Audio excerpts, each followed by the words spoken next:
નમસ્કાર,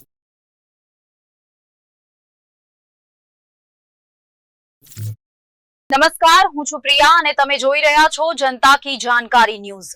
નજર કરીએ આજના સમાચાર ઉપર। શ્રી કોટડા જડોદર ગણેશ મહોત્સવ સમિતિ દ્વારા 28મો ગણેશ મહોત્સવ ધામધૂમ અને ધાર્મિક પરંપરા તેમજ ભારતીય સંસ્કૃતિ મુજબ ઉજવવામાં આવ્યો। સૌપ્રથમ મૂર્તિના દાતા શ્રી રમણીકલાલ શામજીભાઈ ભગતના નિવાસસ્થાનેથી થઈ દુંદાળા દેવને પંચકલ્યાણ સમાજવાડીમાં સ્થાપિત કરી આરતી ઉતારી ગણેશ મહોત્સવની પ્રથમ દિવસે શરૂઆત કરવામાં આવી। પરમ પૂજ્ય સંત શ્રી હંસગીરીજી ગુરુ ગજાનન ગીરીજી નીલકંઠ મહાદેવ પિયોણીના મહંતના હસ્તે દીપ પ્રાગટ્ય કરવામાં આવ્યો। પંચ દિવસીય ગણેશ મહોત્સવ દરમિયાન સંગીતમય આરતીનું આયોજન કરવામાં આવ્યું। કોટડા જડોદર ગામની તમામ સનાતન સમાજના લોકોએ પોતપોતાની રીતે દુંદાળા દેવની આરતી ઉતારી હતી અને ગણેશ મંડળને ખૂબ જ સહયોગ આપ્યો હતો। 5 દિવસ દરમિયાન નખત્રાણા પોલીસ સ્ટેશનના પીએસઆઈ સાહેબ શ્રી મકવાણા સાહેબ, બગડિયા સાહેબ તેમજ કોટડાના એએસઆઈ વિજયભાઈ રાવલ, પિંકરાજસિંહ શામળા સાહેબે ખૂબ જ પ્રશંસાપૂર્વક પોતાની કામગીરી કરી શાંતિ અને સુલેહ તેમજ સંસ્કૃતિ પ્રમાણે મહોત્સવને ઉત્તમ રીતે ઉજવવાની કામગીરી કરેલ। તેમની કામગીરીને ગણેશ મહોત્સવ સમિતિ બિરદાવે હતી। પંચ દિવસ દરમિયાન વિવિધ દાતાઓ દ્વારા મહાપ્રસાદ પણ અર્પણ કરવામાં આવ્યો હતો। ગણેશ મહોત્સવના નવનિયુક્ત પ્રમુખ શ્રી દિલીપભાઈ દામજીભાઈ નાકરાણી દ્વારા ખૂબ ધીરજ, ખંત અને લયપૂર્વક દુદાણા દેવની સેવા કરી પોતાની જવાબદારી નિભાવી હતી। ગણેશ મંડળના તમામ સભ્યોને પોતાની શક્તિ અનુરૂપ કાર્ય અર્પણ કર્યું હતું અને સભ્યોએ પણ શ્રદ્ધા અને વિશ્વાસપૂર્વક મળેલી કામગીરીને નિભાવી હતી। કોટડા જડોદર ગણેશ મહોત્સવ સમિતિનો એક સિમ્બોલ રહ્યો છે કે સેવા, શિસ્ત અને સમર્પણ એ તમામ પાસાઓમાં આબેહૂબ પરિપૂર્ણ રીતે કાર્ય કરી અને ગામની ઉત્તમ સમિતિ તરીકે નામના મેળવી અને લોકોના હૃદયમાં આધ્યાત્મિક, સાંસ્કૃતિક તેમજ રાષ્ટ્ર પ્રત્યેની પોતાની જવાબદારી શું છે તે ધાર્મિકતા સાથે વણી કરી ગામમાં એકતા અને સંગઠન ભાવના વધે તેવા ઉત્તમ કાર્યો પ્રમુખના માર્ગદર્શન હેઠળ કરવામાં આવ્યા।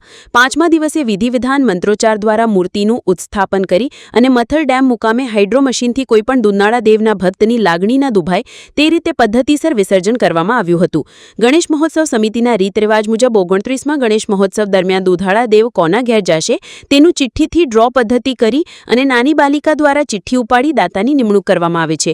એ નિમણૂક દરમિયાન દુંદાળા દેવ 29મા વર્ષે શ્રી પંકજભાઈ કાંજીભાઈ ઠક્કરના ઘેર પધારશે તેની નોંધ પણ લેવામાં આવી। પ્રસાદ વિતરણ તરીકે નયન દરજી, કિશન દરજી, જયેશ દરજી, ભાવિક રાજપૂત, કિરણ સોની દ્વારા કરવામાં આવી હતી।